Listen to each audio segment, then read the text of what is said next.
اگر اردو میں ہم اس کا ترجمہ کر لیں تو یوم عاشقاں کے نام سے منایا جا رہا ہے، جانا جا رہا ہے۔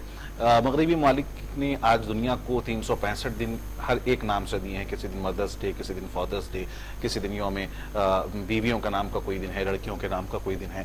آج کے دن کو انہوں نے مختص کیا ہے ویلنٹائن ڈے کے نام پر، عشق سے اس کو جوڑا ہے۔ اور بہرحال عشق کی، محبت کی، پیار کی اسلام بھی اجازت دیتا ہے، تو کیا ویلنٹائن کی بھی ڈے منانے کی بھی اجازت دیتا ہے؟ عریانیت، فحاشی، دہشت، خوف، یہ تمام چیزوں کا گتہ یہودیوں نے لے رکھا ہے کہ اس دنیا میں فحاشی کو پھیلائیں گے، اس دنیا میں یعنی برائی کو پھیلائیں گے، اس دنیا میں یعنی خوف کو، دہشت کو پھیلائیں گے۔ یہ تمام چیزوں کا غطہ یہودیوں نے لے رکھا ہے۔ یوم عاشقاں کا سلسلہ نسب بھی اور شجر نسب بھی اگر تلاش کیا جائے تو کہیں نہ کہیں جا کر کسی یہودی سے ہی ملے گا، اور کسی نہ کسی زمانے میں اس طرح کی صورتحال ہوا کرتی تھی کہ باضابطہ اس دن پہ کچھ ڈبے خاص ہوا کرتے تھے جس میں لڑکیاں اپنا ایڈریس لکھ کے ڈال دیتے تھے، لڑکے اپنا ایڈریس لکھ کے ڈال دیتے تھے، اور اس طرح سے عشق و محبت کی گفتگو آگے بڑھتی تھی۔ یعنی گویا کہ وہ ایک طرح کا یعنی پیغام تھا۔ اس میں بہت ترقی ہوئی اور مختلف دور میں ترقی ہوتی گئی، اور صورتحال یہاں تک پہنچ گئی کہ تقریباً مغربی ممالک میں اور خود ہندوستان میں اور بہت سارے علاقے میں یعنی باضابطہ برسر عام عشق کا گویا کہ نیلام کیا جا رہا ہے، اور سڑک صاحب اور جھولے صاحب عاشقوں کی ایک بہت بڑی دھوم اور ایک ٹولی نظر آتی ہے۔ شریعت عشق کی اجازت تو ضرور دیتا ہے، لیکن شریعت کا اصول یہ ہے کہ لو آفٹر میرج یعنی شادی کے بعد محبت کی جائے، محبت کر کے شادی کی جائے، شریعت اس کی اجازت نہیں دیتا ہے، بلکہ شادی کر کے محبت کی جائے، یہ شریعت کا اصول ہے اور شریعت اسی کا حکم دیتا ہے۔ لہذا یوم عاشقاں کے نام سے جو بدتمیزی اور بے حیائی اور فحاشی کا جو رواج بڑھتا چلا جا رہا ہے، یہ مسلم معاشرے کے لیے نہیں بلکہ انسانیت کے لیے انتہائی افسوسناک بات ہے، اور ظاہر سی بات ہے اس پر ہر انسان کو سوچنے کی ضرورت ہے کہ یہ کیا خرافات ہے اور یہ کیا برائی ہے جو معاشرے کے اندر پھیلتی ہوئی چلی جا رہی ہے۔ اسلام تو قطعاً اس کی اجازت نہیں دیتا ہے۔ اسلام میں اس طریقے سے یوم عاشقاں منانا یہ بالکل حرام ہے، ناجائز ہے۔ اسی لیے ہم تمام مسلمان بھائیوں سے ہم یہ خواہش کرتے ہیں، گزارش کرتے ہیں کہ اس طرح کی واہیات چیزوں سے اپنے آپ کو، اپنے بچوں کو اور اپنے بچیوں کو یعنی بہت سختی کے ساتھ روکنے کی ضرورت ہے۔ اللہ تعالیٰ سے دعا ہے کہ اللہ تعالیٰ پورے امت مسلمہ کو ایسی واہیات چیزوں سے محفوظ و مامون رکھے۔ ناظرین، جیسا کہ مفتی صاحب نے بڑی تفصیل سے اس متعلق کہا ہے کہ نہ صرف مسلم معاشرے کے لیے بلکہ پوری انسانیت کے لیے بہرحال ایک تباہ کن چیز ہے، جسے ایک بہت ہی اچھا لبادہ پہنا کر لوگوں کے سامنے پیش کرنے کی کوشش کی جا رہی ہے۔ یہود و نصارہ کی سازش کو سمجھنے کی ضرورت ہے، اور دراصل یہ کاروبار ہے، اور میں سمجھتا ہوں کہ آج کے دن پھولوں کے نام پر اور کارڈوں کے ایک دوسروں کو دینے کے نام پر آج کروڑوں روپیہ یہ مغربی ممالک ہم سے کماتے ہیں۔ بڑھتے ہیں سوالات کی جانب مفتی صاحب۔ سب سے پہلا سوال ایک خاتون نے کیا، بڑا درد بھرا سوال ہے، وہ یہ کہ شوہر شراب پیتے ہیں، اور شراب ایسی چیز ہے جو تباہی کی طرف لے جاتی ہے، اور ظاہر ہے کہ اس کی وجہ سے پھر قرض میں مبتلا ہیں، تو وہ چاہتے ہیں کہ نصیحت کریں۔ میں چاہتا ہوں کہ نہ صرف ان کے شوہر کو بلکہ ایسے تمام افراد جو ہمارا پروگرام دیکھ رہے ہیں اور خدا نہ خواستہ وہ شراب کی لت میں پڑے ہوئے ہیں، ان کے لیے نصیحت فرماتے چلیں۔ ہم مسلمان ہیں اور مسلمان ہونے کے ناطے ہماری ذمہ داری بنتی ہے کہ ہم شریعت کے، سنت کے پابند رہے، اور ہم یہ کوشش کریں کہ ہمارا کوئی عمل نبی علیہ الصلوۃ والسلام کے فرمان، اللہ تعالیٰ کے احکام کے خلاف نہ ہو۔ شراب، اس کو اللہ تعالیٰ نے بالکل حرام قرار دیا ہے، اور قرآن میں صاف طور سے اللہ تعالیٰ نے اعلان کیا کہ شراب تمہارے لیے حرام ہے۔ نبی علیہ الصلوۃ والسلام نے شراب پینے، شراب پلانے، شراب بیچنے، شراب بنانے، یعنی شراب میں پینے اور پلانے میں، شراب بنانے میں کسی بھی قسم کا تعاون ہو، اس کو رسول اللہ صلی اللہ علیہ وسلم نے ناجائز و حرام قرار دیا ہے، اور شراب پینے والے کو قیامت کے دن یعنی جہنم میں اس کو پیپ پلایا جائے گا۔ اندازہ لگائیے کہ زخم سے پیپ نکلتا ہے تو انسان کو کتنی کراہت ہوتی ہے، لیکن جہنم میں باضابطہ ویسی پیپ ان لوگوں کو پلایا جائے گا جو دنیا میں شراب پیتے ہیں، تو ایک مسلمان کیا اس کو گوارا کرے گا کہ وہ شراب کی وجہ سے جہنم میں جائے اور جہنم میں جانے کے بعد باضابطہ وہ پیپ کو پیے؟ تو ایک تو آخرت کا بھی نقصان ہے، اللہ تبارک و تعالی ناراض ہوتے ہیں، اللہ کے نبی صلی اللہ علیہ وسلم ناراض ہوتے ہیں، خاندان کے لوگ مشکلات میں پڑ جاتے ہیں، معاشرے میں شرابی ذلیل اور رسوا سمجھا جاتا ہے، معاشی لحاظ سے اس کے حالات خراب ہو جاتے ہیں، بچوں کے اوپر سے غلط اثرات پڑتے ہیں، بیوی سے تعلقات اس کے خراب ہو جاتے ہیں۔ اب بتائیے کہ شراب پینے کی کتنے سارے نقصانات ہیں، اللہ ناراض، اللہ کے نبی ناراض، بیوی ناراض، بچے ناراض، معاشرے میں ذلیل و رسوا ہو رہا ہے، اللہ کی نظر میں ذلیل و رسوا ہو رہا ہے۔ کسی عقل مند مسلمان کے لیے یہ قطعاً مناسب نہیں ہے کہ وہ اتنی ساری ذلتوں کو برداشت کرتے ہوئے شراب کو اپنے ہونٹوں سے لگائے، بلکہ اللہ تعالیٰ کا حکم ہے کہ شراب مت پیو، لہذا کتنا بھی دل تقاضا کرے اللہ کے حکم کو مانتے ہوئے اور یہ سمجھتے ہوئے کہ حرام چیز ہے اس کو ترک کر دینا چاہیے، اور اس کے چھوڑنے کی جو بھی تدابیر ہو سکتی ہے اس کو اختیار کرنے کی کوشش کرنی چاہیے۔ بالکل صحیح کہا مفتی صاحب نے کہ شراب نہ صرف ہماری آخرت کو تباہ کرتی ہے، وہ تو تباہی ہوگی، لیکن ساتھ ہی ساتھ وہ دنیا کو بھی ہمارے تباہ کرتی ہے۔ غالباً اس سے پہلے میں نے کہا کہ ایسی بہت ساری دوستوں حلال چیزیں ہیں جسے ہم ڈاکٹر کے کہنے پر چھوڑ دیتے ہیں، لیکن اگر ان حرام چیزوں کو اللہ رب العالمین کا حکم ہوتا ہے، اس کے رسول کا حکم ہوتا ہے، تو آخر کیا وجہ ہے کہ ہم اسے چھوڑنے سے اتنا گریز کرتے ہیں؟ بہرحال اس کی شراب کی کیا خباثتیں ہو سکتی ہیں مفتی صاحب نے بتانے کی کوشش کی ہیں۔ کوشش اس بات کی کریں کہ زیادہ سے زیادہ ہم سنتوں کے قریب ہوں اور اس طریقے کی خباثتوں سے دور رہنے کی کوشش کریں۔ ایک کالر ہمارے ساتھ اس وقت فون لائن پر ہیں، پروگرام میں شامل کرتے ہیں۔ السلام علیکم۔ السلام علیکم۔ السلام علیکم۔ وعلیکم السلام، پروگرام میں آپ کا خیر مقدم ہے۔ کون صاحب کہاں سے؟ جی کشمیر سے بات کر رہے ہیں۔ جی فرمائیے، کیا نام ہے آپ کا؟ جی عامر اینگل۔ عامر صاحب فرمائیے، کیا سوال ہے؟ جی تہجد میں کتنے رکعتیں پڑھنی ہوتی ہے؟ تہجد میں کتنی رکعتیں پڑھنی ہوتی ہیں؟ ضرور انشاءاللہ آپ کے سوال کو شامل کریں گے، بہت شکریہ۔ اور جی محمد یوسف کا مطلب کیا ہے؟ محمد یوسف، ہاں ٹھیک ہے، چلیے دونوں سوال کو شامل کریں گے، بہت شکریہ۔ ایک اور کالر صاحب ہمارے ساتھ ہیں۔ السلام علیکم۔ السلام علیکم۔ وعلیکم السلام، پروگرام میں آپ کا خیر مقدم ہے۔ کون صاحب کہاں سے؟ محمد عبداللطیف نظام بس۔ عبداللطیف صاحب، پروگرام میں استقبال کرتے ہیں، فرمائیے عبداللطیف صاحب کیا سوال ہے؟ آپ کو اور مفتی صاحب کو میرا سلام۔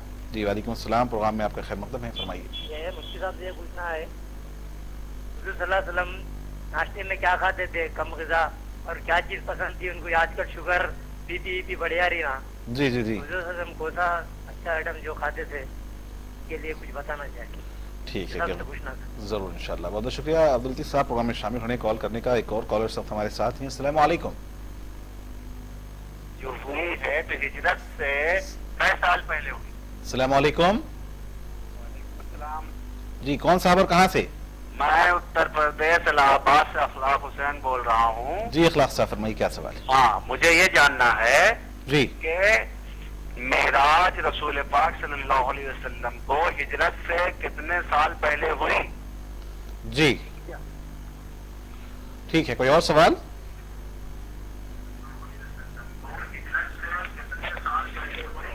جی ٹھیک ہے، ضرور انشاءاللہ آپ کے سوال کو شامل کرتے ہیں معراج سے متعلق۔ کوئی اور سوال ہے آپ کا؟ ٹھیک ہے، بہت شکریہ پروگرام میں شامل ہونے کال کرنے کا۔ نسیم صاحب نے دہلی سے سوال کیا مفتی صاحب کہ اگر نماز کے دوران غلطی ہو گئی اور سجدہ سہو بھی یاد نہ رہا، بعد میں یاد آیا، تو ایسے میں کیا کریں؟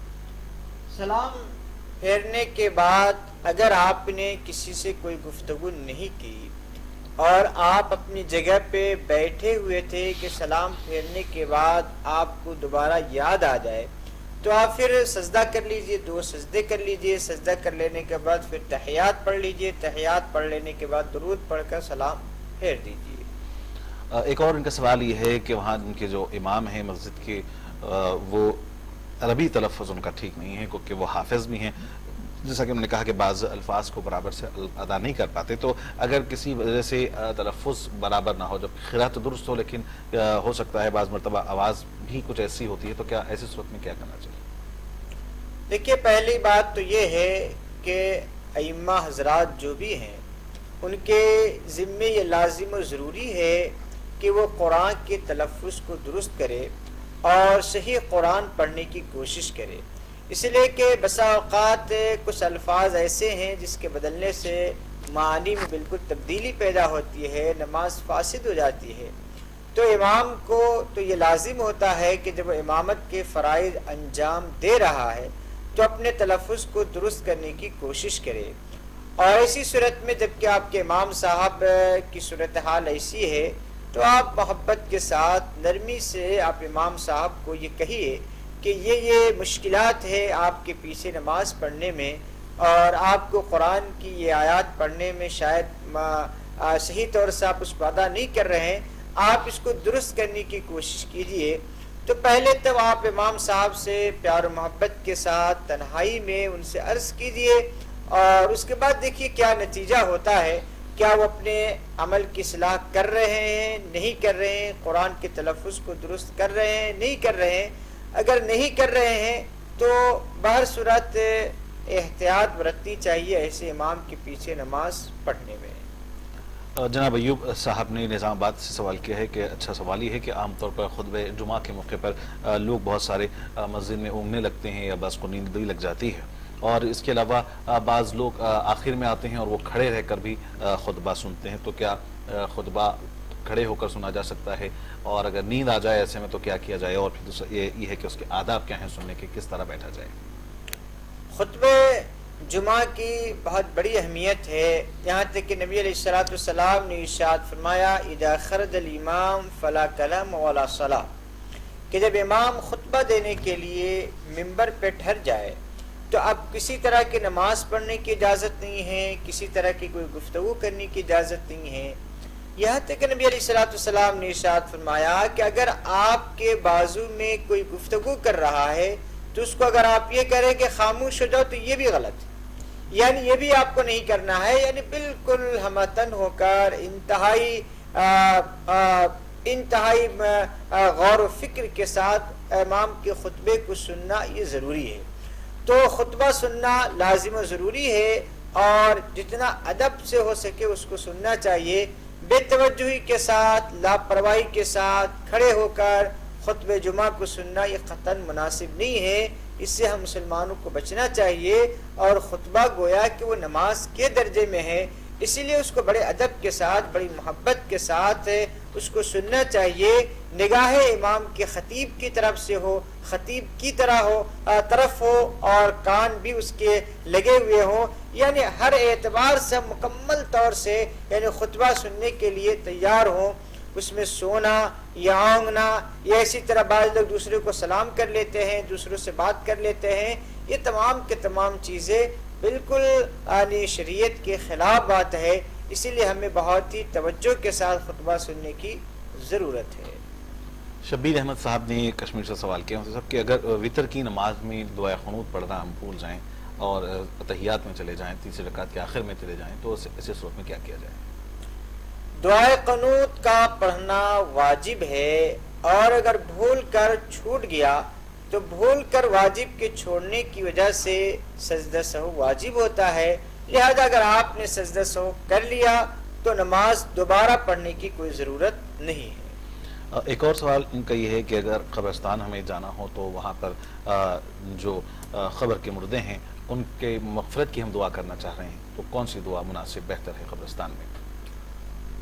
قبرستان میں جانے کے بعد بہتر یہ ہے کہ 3 مرتبہ یعنی قل هو اللہ احد پڑھیے، اس لیے کہ 3 مرتبہ قل هو اللہ احد پڑھنے کا ثواب گویا کہ 1 ختم قرآن کرنے کا ہے، لہذا 3 مرتبہ پڑھنے کے بعد درود پڑھیے، درود پڑھنے کے بعد پھر آپ دعا کیجئے، اللہ تعالیٰ سے درخواست کیجئے، مانگیے کہ اللہ تعالیٰ اس قرآن کی برکت سے اس مرحوم کے لیے، پورے قبرستان کے مردوں کو، اور آپ جس کے لیے خاص طور سے دعا کرنا چاہتے اس کو بولیے کہ اللہ تعالیٰ ان کی قبروں کو نور سے بھر دیجئے، ان کی مغفرت فرما دیجئے، ان کے سیئات کو حسنات میں تبدیل کر دیجئے، اور ان کے حسنات کو قبول فرما لیجئے۔ اب سے عام طور پر قبرستان کے راستے سے گزرنا پڑتا ہے، یا قبرستان دائیں یا بائیں جانب ہوتا ہے، گاڑی پہ ہم گزر رہے ہیں تو کیا ایسے میں بھی چلتے ہوئے خبر والوں کے لیے سلام کرتے ہوئے یا پھر دل ہی دل میں ان کے لیے دعا کرتے ہوئے گزر سکتے ہیں، یا پھر رکنا ضروری ہوگا؟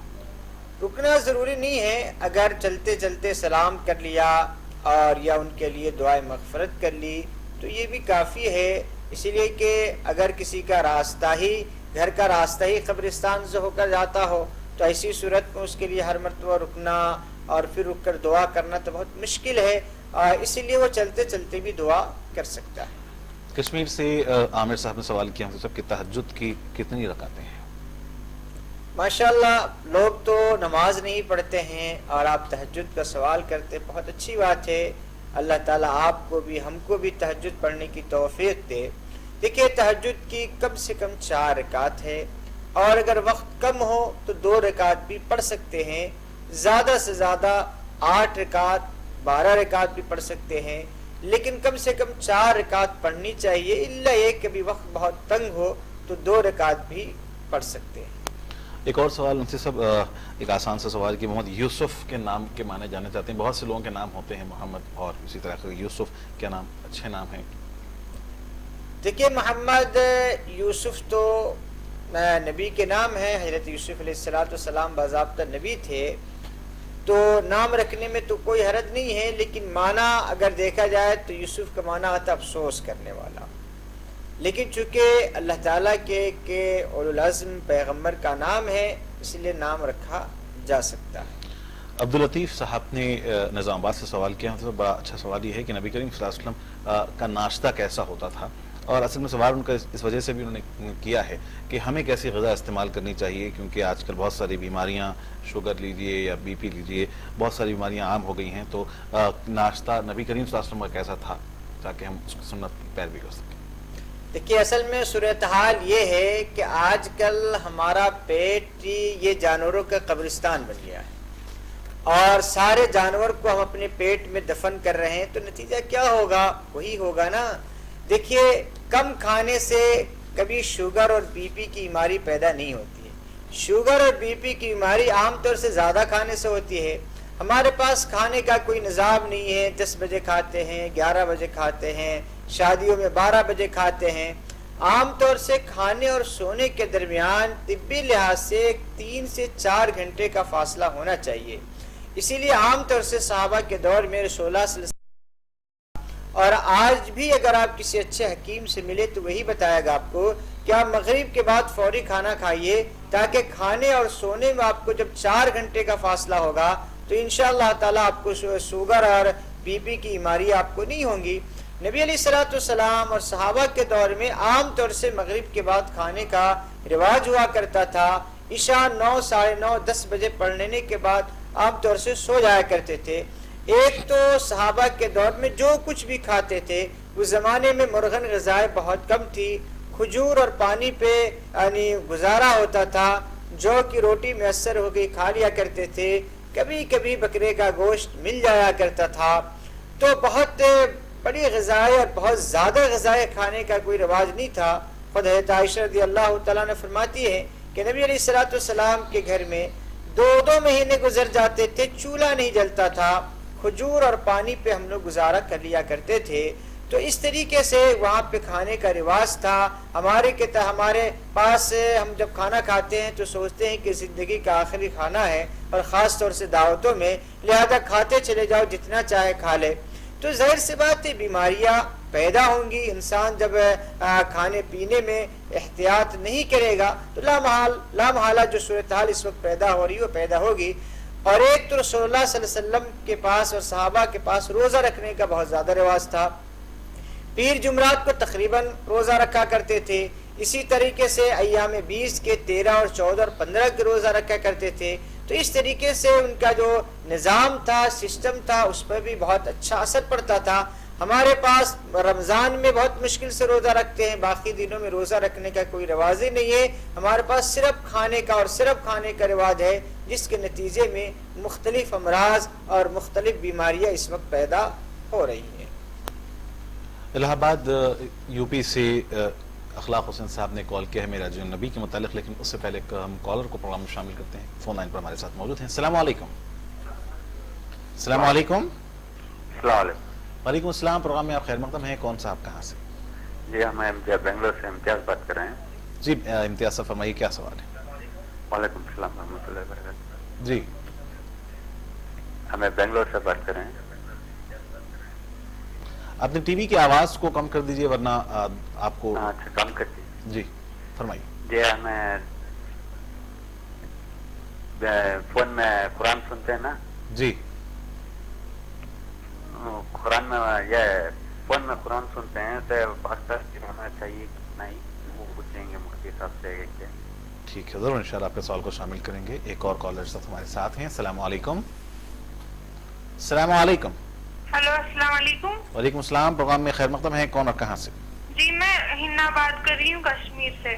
جی فرمائیے کیا سوال ہے؟ جی میرا یہ سوال ہے کہ عورتیں قبرستان میں کیوں نہیں جا سکتی, اور میرا دوسرا سوال یہ ہے کہ مطلب اگر ہم کبھی کبھار یہ دیکھیں گے سپنے میں ہمارے دانت جڑ جاتے تو اس کا مطلب کیا ہوتا ہے؟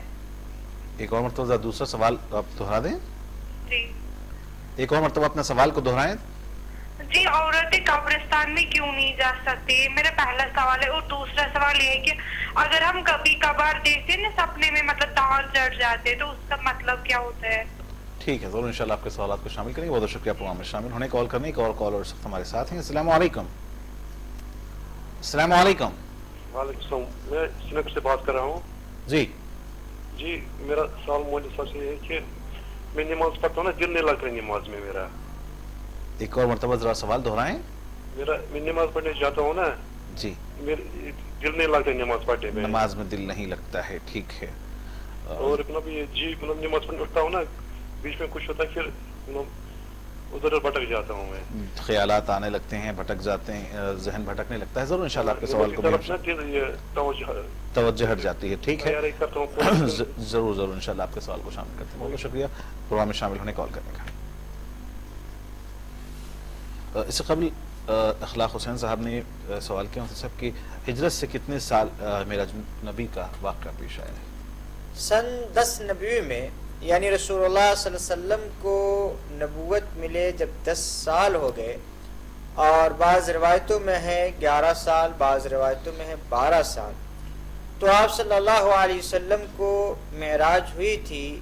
تو اگر سن 10 نبی میں ہوا تو ہجرت سے 3 سال پہلے, 11 میں ہوا تو 2 سال پہلے, 12 میں ہوا تو 1 سال پہلے. بہر صورت 10, 11 اور 12 تینوں اقوال ملتے ہیں. 10 والی بات زیادہ صحیح معلوم ہوتی ہے کہ ہجرت سے 3 سال پہلے نبی علیہ الصلوۃ والسلام کو معراج ہوئی تھی. بنگلور سے امتیاز صاحب کا سوال ہے صاحب کہ عام طور پر آج کل قرآن مجید فون کے ذریعے بھی سنا جاتا ہے, تو اس کے لیے بھی ہمیں پاک صاف رہنے کی ضرورت ہے, وضو سے رہنا ہوگا؟ دیکھیے قرآن کے سننے کے لیے باوضو ہونا ضروری نہیں ہے. قرآن کے چھونے کے لیے یا قرآن کو دیکھ کر پڑھنے کے لیے باوضو ہونا ضروری ہے. اگر آپ زبانی قرآن پڑھ رہے ہیں, آپ کو فرض کیجئے کہ سورہ رحمان یاد ہے, آپ اس کو پڑھ رہے ہیں, تو اس کے لیے باوضو ہونا ضروری نہیں ہے. یا آپ ٹیپ ریکارڈ سے یا اسی طرح موبائل سے آپ قرآن کریم کو سن رہے ہیں تو باوضو ہونا ضروری نہیں ہے. لیکن جب آپ دیکھ کر قرآن کریم پڑھیں گے تو چاہے قرآن میں پڑھیں یا اسی طریقے سے آپ موبائل پر پڑھیں, تو ایسی صورت میں باوضو ہونا ضروری اس لیے ہوگا کہ چونکہ اس کو آپ کو چھونا پڑے گا. آپ موبائل کی اسکرین کو اپنے ہاتھوں سے ٹچ کریں گے, اسی طرح قرآنی اوراق کو آپ اپنے ہاتھوں سے ٹچ کریں گے اوراق کو پلٹنے کے لیے. تو اس چھونے کے لیے قرآن کریم کو چھونے کے لیے وضو کرنا ضروری ہے. اور اگر ہم صرف سن رہے ہیں تو کیا وضو کے علاوہ اگر غسل کی حاجت ہو تو یہ ضروری ہے کہ پہلے غسل کیا جائے اس کے بعد سنا جائے؟ قرآن کریم کو سننے کے لیے باوضو ہونا بھی ضروری نہیں ہے, پاک ہونا بھی ضروری نہیں ہے. ہنا صاحبہ نے کشمیر سے سوال کیا صاحب کہ عورتوں کو قبرستان جانے کی اجازت کیوں نہیں ہے؟ لیکن سوال یہ ہے ہنا صاحبہ, کس نے روکا عورتوں کو قبرستان جانے سے؟ ضرور جائیے لیکن واپس مت آئیے. اس لیے عورتیں قبرستان جا سکتی ہے. اصل میں مسئلہ یہ ہے کہ عورتوں کو قبرستان جانے سے منع اس لیے کیا گیا کہ عورتوں کا دل کمزور ہوتا ہے, جزا فضا کا اس کے اندر یعنی احتمال زیادہ ہوتا ہے. اور اس کے علاوہ عورتوں کو مسجد جانے سے روکا گیا اس لیے کہ فتنے کا اندیشہ ہے. اللہ تعالیٰ نے فرمایا وَقَرْنَ فِي بُيُوتِكُنَّ, عورتوں کے لیے حکم یہ ہے کہ وہ اپنے گھروں میں رہے, گھروں سے باہر نہ نکلے, الا یہ کہ کوئی شدید مجبوری ہو, شدید ضرورت ہو تو ہی وہ باہر نکل سکتی ہے. عام حالات میں بغیر کسی ضرورت کے اس کے لیے گھر سے باہر نکلنا یہ درست نہیں ہے. اور قبرستان جانا یہ کوئی ضرورت نہیں ہے. آپ مرحومین کے لیے دعائے مغفرت آپ گھر میں بیٹھے ہوئے کر سکتی ہے, ایصال ثواب گھر میں بیٹھے ہوئے کر سکتی ہے. اسی لیے شریعت میں عورتوں کو باہر نکلنے سے, چاہے وہ نماز کے لیے ہو یا قبرستان کی زیارت کے لیے ہو, منع کیا گیا ہے. اور دیکھیے صورتحال اس وقت کیا ہے. عورتیں جو مزاروں پہ جا رہی ہیں, مزاروں پہ کیا کرتی ہے اور ان کے ساتھ کیا کیا جا رہا ہے, یہ پورے دنیا والوں کے سامنے بالکل واضح ہے. اسی لیے عورتوں کی عزت و آبرو کی حفاظت کے پیش نظر شریعت نے اس کو باہر نکلنے سے منع کیا ہے. نماز میں دل نہیں لگتا ہے, خیالات آتے ہیں, ایک ہمارے کالر کا کہنا ہے, تو کس طریقے سے نماز کو ہم مطلب کہ خیالات سے اور دیگر توجہات سے دور کریں. اور لیکن اس سے پہلے کالر ہمارے ساتھ ہیں, انہیں پروگرام میں شامل کرتے ہیں. السلام علیکم. وعلیکم السلام. پروگرام میں آپ کا خیر مقدم ہے. کون صاحب کہاں سے؟ میں ڈاکٹر سلطان دہلی سے بول رہا ہوں. دہلی سے. جی محترم فرمائیے کیا سوال. کرنا چاہتا ہوں. جی. جب نماز پڑھتا ہوں جی. مجھے جماعییں بہت آتی ہیں. جی. ایک ہی سوال ہے, ٹھیک ہے, ضرور انشاءاللہ اسی سے متعلق آپ کا سوال ہے, ہم شامل کریں گے. بہت شکریہ پروگرام میں شامل ہونے کال کرنے کا. اس سے پہلے جیسا کہ ابھی ہم نے کہا کہ ایک صاحب نے کال کیا تھا اور انہوں نے کہا کہ نماز میں دل نہیں لگتا ہے, خیالات آتے ہیں اور توجہ ایک جگہ نہیں رہتی. اسی سے ہی ملتا جلتا ایک دوسرا سوال ابھی جو ڈاکٹر صاحب نے کیا ہے کہ نماز میں جمع ہی آتی ہے. تو بہرحال ان چیزوں کو کیسے دور کیا جائے, کیسے توجہ ہم اپنی نماز کی طرف مبذول رکھ سکیں. دیکھیے, نماز میں دل نہیں لگتا ہے, اس کے لیے کثرت سے استغفار پڑھیے. استغفر اللہ ربی من کل ذنب واتوب الیہ. اور ہر نماز کے بعد 3 مرتبہ آمنت باللہ ورسولہ, آمنت باللہ ورسولہ پڑھنے کی کوشش کیجیے. تیسرا کام جو کرنا ہے وہ یہ ہے کہ اللہ تبارک و تعالیٰ سے مانگے, اللہ تعالیٰ سے دعا کرے کہ اللہ تعالیٰ مجھے نماز میں خشوع اور خضوع عطا فرمائیے اور مجھے ایسی نماز پڑھنے کی توفیق دیجیے جیسے کہ آپ کے نیک بندے پڑھا کرتے ہیں, جیسے کہ صحابہ پڑھتے تھے, جیسے کہ رسول اللہ صلی اللہ علیہ وسلم کی نمازیں ہوا کرتی تھی, اس طرح سے ہمیں بھی نماز پڑھنے کی توفیق دیجیے. یہ اللہ تبارک و تعالیٰ سے مانگیے, توبہ بھی کیجیے, استغفار بھی پڑھتے رہیے کثرت سے, اور اللہ تعالیٰ سے یعنی باضابطہ مانگیے, جس کو احسان کی کیفیت کہتے ہیں. یا نماز میں احسان کی کیفیت پیدا ہو جانا, گویا کہ ہم اللہ کو دیکھ رہے ہیں, اور یہ کیفیت نہ ہو تو کم سے کم یہ تصور ہو کہ اللہ ہمیں دیکھ رہا ہے. رہا مسئلہ جماعی کا, دیکھیے جماعی رسول اللہ صلی اللہ علیہ وسلم نے ارشاد فرمایا کہ جماعی یہ شیطان کی طرف سے ہوتا ہے. اور جب مسلمان نماز پڑھنے کے لیے ٹھہرتا ہے تو اس وقت شیطانوں کی ایک ٹیم ہوتی ہے جو نماز میں خلل ڈالنے, نماز میں وسوسہ ڈالنے, نماز کو خراب کرنے کی کوشش کرتی ہے. اسی لیے کوشش یہ کرے جماعی کو جہاں زیادہ سے زیادہ ممکن حد تک روکنے کی کوشش کرے, اور اس کو روکے, اور دل میں کبھی کبھی یہ خیال لائے کہ انبیاء علیہ السلام کو جماعی نہیں آتی تھی, اور اس طریقے سے اپنی نماز کو مکمل کرے. لیکن خیالات آئے یا جماعی آئے, اس سے پریشان نہیں ہونا چاہیے, نماز کو جاری رکھنا چاہیے. اللہ تعالیٰ تو دیکھ رہا ہے نا کہ اس کو کیا مشکلات پیش آ رہی ہے, جان بوجھ کر ایسا کر رہا ہے یا کوئی اور طاقت ہے جو اس کو اس طرف مجبور کر رہی ہے. اسی لیے خیالات لانا بری بات ہے. نماز میں خود بخود اگر خیالات آ گئے تو اس پر اللہ تبارک و تعالیٰ کی سے کسی طرح کی کوئی گرفت نہیں ہوگی, نماز بالکل مکمل ہوگی. آج اس وقت فون لائن پر ایک کالر ہمارے ساتھ موجود ہیں, انہیں پروگرام میں شامل کرتے ہیں. السلام علیکم. وعلیکم السلام. پروگرام میں خیر مقدم ہے. کون صاحب کہاں سے؟ میں عبدالرحیم بول رہا ہوں سر, کانپور سے. عبدالرحیم صاحب کانپور سے, فرمائیے کیا سوال ہے. جی میرا سوال یہ ہے جی کہ مفتی صاحب سے یہ پوچھنا چاہتا ہوں کہ کیا اگر ہم باوضو نہیں ہیں جی اور غسل بھی ہمارا نہیں ہے, اور ہم اس حالت میں کہیں جیسے کہ ایکسیڈنٹ وغیرہ ہوتا ہے, انتقال ہو جاتے ہیں, تو کیا ایسی صورت میں اگر کلمہ بھی ہماری زبان پر نہیں آتا ہے تو ہم کیا مسلم ہو کے مرے یا شریعت میں مرے؟ ایک اور مرتبہ اپنا سوال دوہرا دیں محترم. مطلب میرے کہنے کا مقصد یہ ہے حضرت کہ جیسے کہ ہم کہیں سفر میں ہیں جی جی جی فرمائیے. جیسے کہ ہم سفر میں ہیں جی اور اتفاقاً ایکسیڈنٹ وغیرہ ہو جائے, آدمی مر جائے, اس وقت اگر زبان سے کلمہ طیبہ کلمہ جاری ہو جائے جی یا جاری ہو جاتا ہے تو ٹھیک ہے, ایک صاحب بتا رہے تھے کہ تو ہم مسلم ہو کے مرے, اور اگر اللہ کے فضل سے اگر کلمہ نہیں آتا ہے زبان سے تو اس صورت میں مطلب کیا حکم ہے کہ ہم مسلمان ہو کے مرے یا کفریت میں ٹھیک ہے ٹھیک ہے, ضرور انشاءاللہ آپ کے سوال کو شامل کرتے ہیں. بہت بہت شکریہ. ایک اور کالر صاحب ہمارے ساتھ ہیں. السلام علیکم. ہیلو السلام علیکم. السلام علیکم. ہیلو جی آواز آ رہی ہے, اپنا نام بتائیں, کہاں سے کال کر رہے ہیں؟ جی السلام علیکم, عرفان بول رہا ہوں رانچی سے. عرفان صاحب پروگرام میں خیر مقدم ہے, فرمائیے عرفان صاحب کیا سوال ہے؟ جی میں یہ پوچھنا چاہ رہا ہوں, بہت لوگ یہاں پہ ان کے بارے میں خواجہ غریب نواز کے بارے میں بولتے ہیں جی کہ اورنگزیب بادشاہ جب گئے ان کو بہت سارے انہوں نے مزار کو توڑ دیا, اور جب وہ اورنگزیب بادشاہ جب وہ خواجہ غریب نواز کی مزار پہ گئے تو وہاں سے آواز آئی, سلام کا جواب آیا, تو کیا یہ صحیح ہے؟ یہی پوچھنا چاہ رہا ہے. ٹھیک ہے, اور اجمیر جانا کیوں, یعنی وہاں جا کے دعا مانگنا, وہاں جا کے ضرور انشاءاللہ. بہت بہت شکریہ پروگرام میں شامل ہونے, کال کرنے. اور کالر صاحب ہمارے ساتھ ہیں. السلام علیکم. وعلیکم السلام. جی کون اور کہاں سے؟ جی ہم بارہ-بنکی سے بول رہے ہیں. جی فرمائیے کیا سوال ہے؟ جی ہمارے لڑکے کا دل نہیں لگتا ہے, نہ ہی کام میں دل لگتا ہے, نہ ہی کسی کاروبار میں دل لگتا ہے. نماز تو پڑھتا ہے لیکن اس کا دل نہیں لگ رہا ہے, اور ہم کو بھی نماز جب ہم پڑھتے ہیں تو ہمارا بھی دل نہیں لگتا ہے. جی کیا عمر ہے آپ کے لڑکے کی؟ جی پتہ نہیں کیا بس گھبراہٹ. عمر کتنی عمر, کتنے سال کا لڑکا ہے؟ اور جو ہے ٹھیک ہے ضرور انشاءاللہ. 18 سال. ٹھیک ہے, بہت بہت شکریہ پروگرام میں شامل ہونے, کال کرنے کا.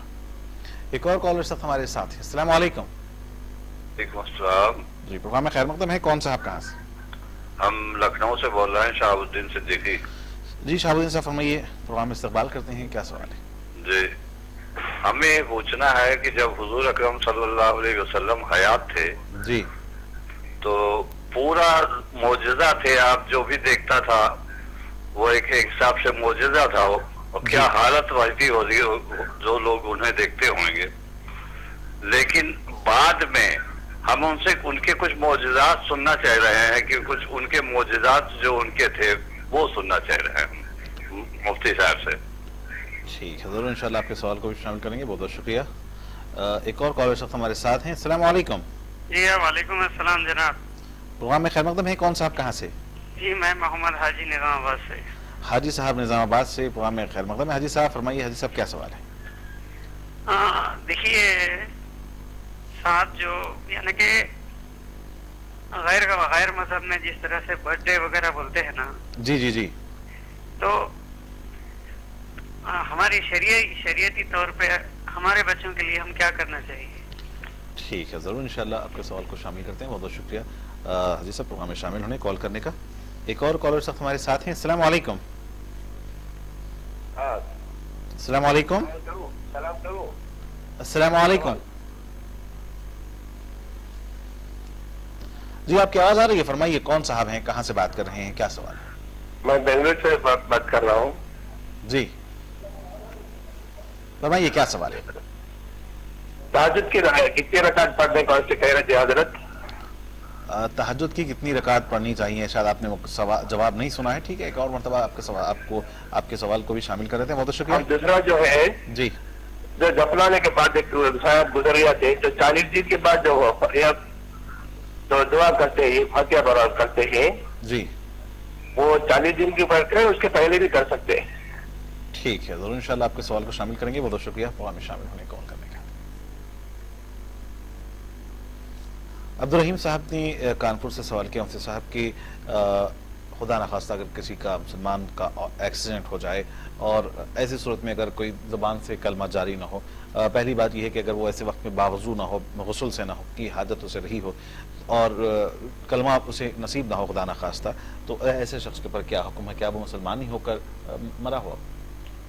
اگر مرتے وقت کسی وجہ سے کلمہ نصیب نہ ہو یا طہارت نہ ہو تو اس کی وجہ سے وہ مسلمان کافر نہیں ہوتا ہے، انشاءاللہ وہ اسلام کی حالت میں ہی مرا ہے، اس لیے کہ وہ پہلے سے مسلمان تھا اور مرنے سے پہلے کفر یا کوئی بات اس کی زبان سے نہ نکلی ہو تو صرف کلمہ کے زبان سے نہ نکلنے کی وجہ سے وہ کافر نہیں ہوگا، انشاءاللہ تعالی وہ مسلمان سمجھا جائے گا۔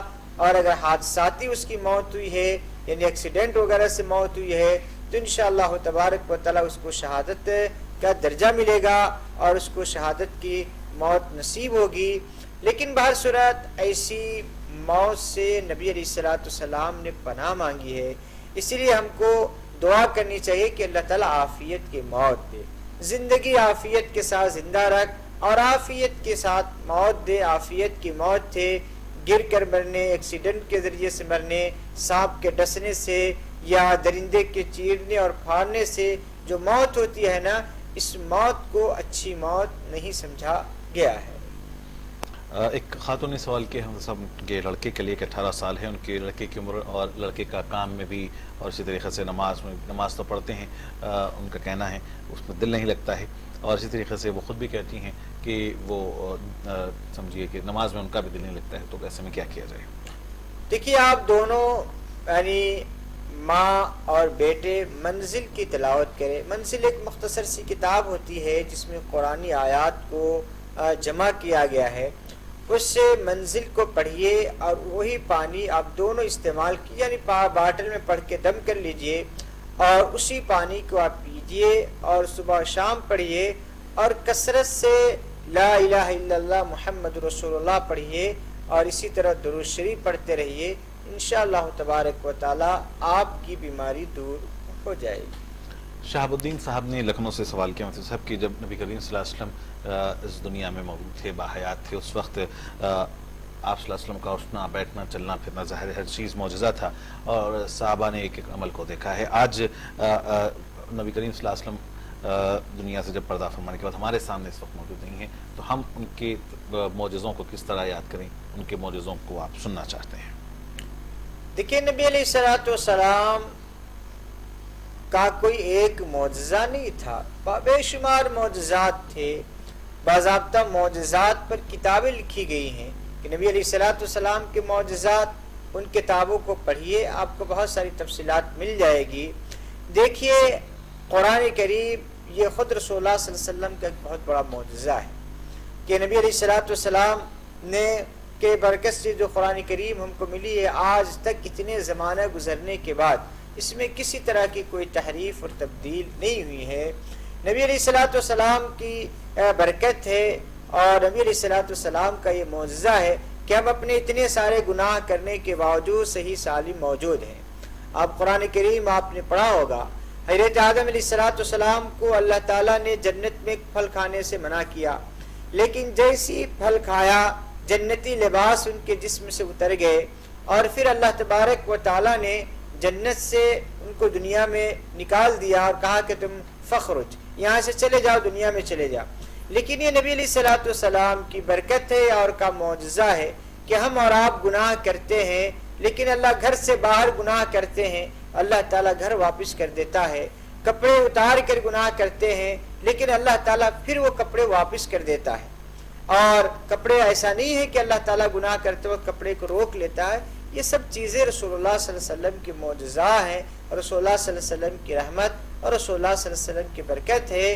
اور چاند کا 2 ٹکڑے ہو جانا جو دنیا کی تاریخ میں اور آج بھی لوگوں کا کہنا ہے کہ وہ چاند کو نشانات ہے، یعنی کسی نہ کسی زمانے میں یہ 2 ٹکڑا ہوا تھا، یہ اتنا بڑا معجزہ تھا۔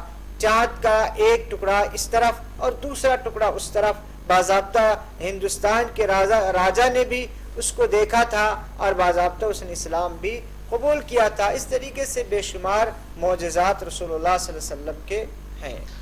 عام طور پر قرآن مجید کو بھی معجزہ کہا جاتا ہے، تو کیا واقعی قرآن مجید معجزہ ہے؟ بالکل، قرآن کریم یہ بے سراپا معجزہ ہے۔ دیکھیے دیگر انبیاء علیہ الصلوۃ والسلام کی کتابیں اس میں تحریف ہو گئی، اس میں تبدیل کر گئی۔ پوری دنیا میں قرآن کریم کے علاوہ کوئی بھی مذہبی کتاب اپنی اصلی شکل و صورت میں موجود نہیں ہے۔ حاجی صاحب نے نظام آباد سے سوال کیا مفتی صاحب کہ برتھ ڈے منانا کہ کیا اسلام نے اس کی اجازت دی ہے, شریعت نے اس کی اجازت دی ہے؟ دیکھیے دیگر کسی مذہب میں برتھ ڈے منانا نہیں ہے. پہلی بات تو یہ سمجھ لیجئے, کسی مذہب میں کسی دھرم میں یعنی برتھ ڈے منانا نہیں ہے. یہ تو مغربی ممالک میں جیسا میں نے ابھی عرض کیا کہ تمام خرافات, خوف و دہشت, برائی, واہیات قسم کے جتنی رسم و رواج ہے سب کو یہودیوں نے ایجاد کیا ہے تاکہ لوگ کو غیر ضروری چیزوں میں الجھا دیا جائے, لیکن خود وہ لوگ نہیں کرتے ہیں. تو یہ کسی مذہب میں نہیں ہے, کسی دھرم میں نہیں ہے, لوگوں نے بس یوں ہی منا لیا ہے, خوشی کا دن منا لیں گے. مسلمان یہ کرے کہ جب اپنے بچے کا 1 سال اس کا مکمل ہو جائے تو وہ جائزہ لے کہ اس کا بچہ تعلیمی لحاظ سے, تعلیمی لحاظ سے, اخلاقی لحاظ سے, نشو و نما کے لحاظ سے اس نے کتنا ترقی کیا ہے, اس کی تعلیم کتنی اچھی ہوئی, وہ دین سے کتنا جڑا, اور اس کی جسمانی نشو و نما کتنی ہوئی, اس کا وہ جائزہ لے اور آئندہ کے لیے وہ پلاننگ کرے کہ آئندہ 1 سال میں ہم اپنے بچوں کو کس طرح نشو و نما کریں گے, کس طرح اس کو دین سے واقف کریں گے, کس طرح اس کی ہم تعلیم پر محنت کریں گے, اس کے اخلاق پر محنت کریں گے, اس کی کردار پر محنت کریں گے, اور اس سے بہتر کس طرح بنانے کی کوشش کریں گے. اگر اس طریقے سے ایک مسلمان اپنے بچے کے سالگرہ کے موقع پر یہ ساری چیزوں کو سوچے اور اس طرح کی پلاننگ کرے تو یقیناً یہ اس کے لیے بھی اور اس کے بچوں کے لیے بھی بہت مفید ہوگا.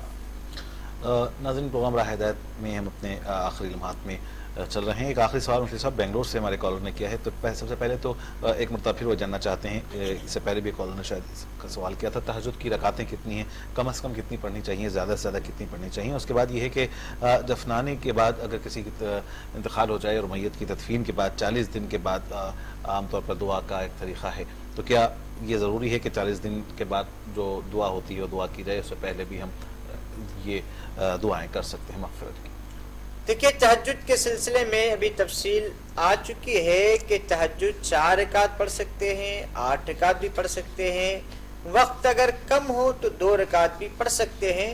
بہر صورت 2 پڑھیے, 4 پڑھیے, 6 پڑھیے, 8 پڑھیے, لیکن ضرور پڑھیے اور دعا کیجیے, اپنے لیے بھی دعا کیجیے, اور چونکہ میں مسئلہ بتا رہا ہوں اس لیے میرے لیے بھی دعا کیجیے اور پورے امت مسلمہ کے لیے دعا کیجیے. اس لیے کہ تہجد کی جو نماز ہے تمام انبیاء, تمام اولیاء یہ نماز پڑھا کرتے تھے, بلکہ میں یہ کہوں کہ کوئی ولی نہیں بنا بغیر تہجد کی نماز کے, اور خود اللہ تبارک و تعالیٰ نے اس نماز کو بہت پسند کرتا ہے, اور اس وقت اٹھنا اور اللہ تعالیٰ سے مانگنا اس سے اللہ تعالیٰ کو بڑا پیار آتا ہے. اسی لیے اس نماز فرائض کی پابندی کے ساتھ ساتھ تہجد کی پابندی کرنی چاہیے. رہا دوسرا مسئلہ کہ تدفین کے بعد مرحومین کے لیے 40 دن تک انتظار کیوں کریں گے؟ بیچارہ اگر وہ عذاب میں مبتلا ہے تو 40 دن تک اس کو سزا ہونے دیں گے؟ اسی لیے بلا کسی تخصیص کے 2 دن, 3 دن, 7واں, 8واں, 20واں اور 40ویں کے, جب اللہ تعالیٰ آپ کو توفیق دے آپ مرحومین کے لیے زیادہ سے زیادہ یہ سارے ثواب کرتے رہنا چاہیے, دعائیں مغفرت کرتے رہنا چاہیے. 3 دن کا یا 40 دن کا یا 1 سال کا انتظار کرنا یہ گویا کہ اس کے ساتھ ایک ناانصافی ہوگی. تدفین کے بعد جتنا زیادہ ہو سکے مرحوم کے لیے دعائیں مغفرت کرتے رہنا چاہیے. کسی دن کی تخصیص کرنا یہ شریعت میں ثابت نہیں ہے. ناظرین, پروگرام راہ ہدایت کا آج وقت یہیں پر ختم ہونا چاہتا ہے. ایک مرتبہ پھر ہم تمام ناظرین کے اور ساتھ ہی ساتھ مفتی محمد شوکت ثنا قاسمی صاحب بھی مشکور ہیں کہ آپ نے سوالات کیے اور پھر مفتی صاحب نے قرآن حدیث کی روشنی میں یہاں سے جوابات دیے. انشاءاللہ اسی طریقے سے ہمارا پروگرام بھی اور آگے بھی چلتا رہے گا. فی الحال پروگرام کا وقت ختم ہونا چاہتا ہے. ہم آخر میں پھر ایک مرتبہ مفتی صاحب کے مشکور ہیں اور آپ کے میزبان محمد حسام الدین کو فی الحال پوری منصف ٹیم کے ساتھ دیں اجازت. دیکھتے رہیں منصف ٹی وی. خدا حافظ.